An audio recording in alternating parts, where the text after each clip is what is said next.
அதிசயங்கள் செய்கிறவர் நம் அருகில் இருக்கிறார்.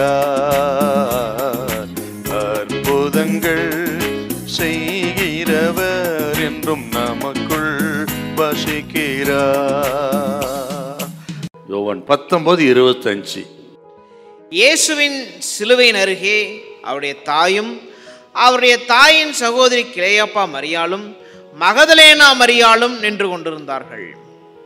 இந்த வசனத்தை பேசும்பொழுது ஆண்டவர் சிலுவைக்கு அருகே இருந்த நபர்களில் ஒருவள் இந்த மகதலேனா மரியா.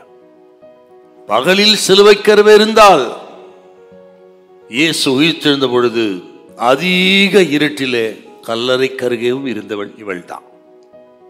இந்த அளவுக்கு ஒரு ஸ்திரியாக இருந்து கொண்டு கல்வாரி கொடுமையான காட்சி மத்தியில அந்த பகல் நேரத்தில் கடைசி வரையில் இருக்கவும் அதிக இருட்டோடு கல்லறைக்கு போயிருக்கக்கூடிய அளவுக்கு மகதலேனா மரியாள் செயல்பட்டான்னா என்ன காரணம்? லூக்கா சுவிசேஷம் 8ஆம் அதிகாரம் 2வது வசனம்.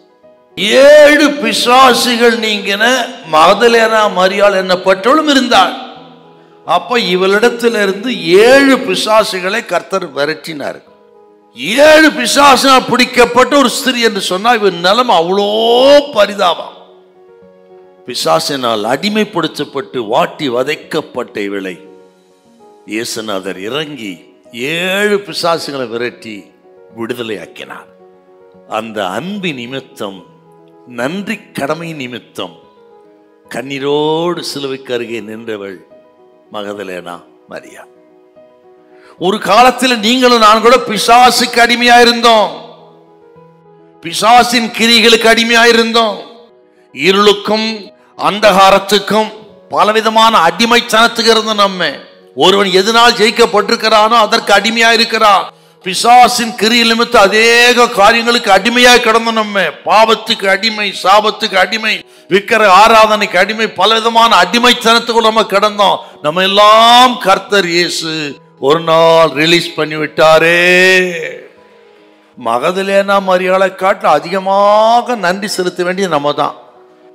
இன்னைக்கு நம்ம சுகமா இருக்கிறோன்னா நம்ம மேல ஞானம் கிடையாதுங்க. ஆண்டவர் இயேசுவே நமக்கு பக்கபலமா இருக்கிறார். ரத்தமே நமக்கு கோட்டையா இருக்கிறது. ஆகவே தான் நம்ம சுகமா இருக்கிறோம். ஆகவே எப்பவுமே கல்வாரி மறக்காதீங்க.